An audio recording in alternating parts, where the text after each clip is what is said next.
Hey there everyone, welcome to Tech Basics, and on today's video, we're gonna learn how to code text on Discord chats.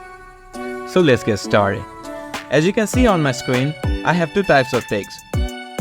This one is coded text and this one is a regular text. Now I'm gonna show you how to code the text on Discord. So for coding a text, just tap in the backcode key. This symbol is usually located below the escape key on your keyboard. Now after tapping in the backcode key, just type in the text you want to code. So for example, I'll just type this and I'll end this text with the backcode key again and just send.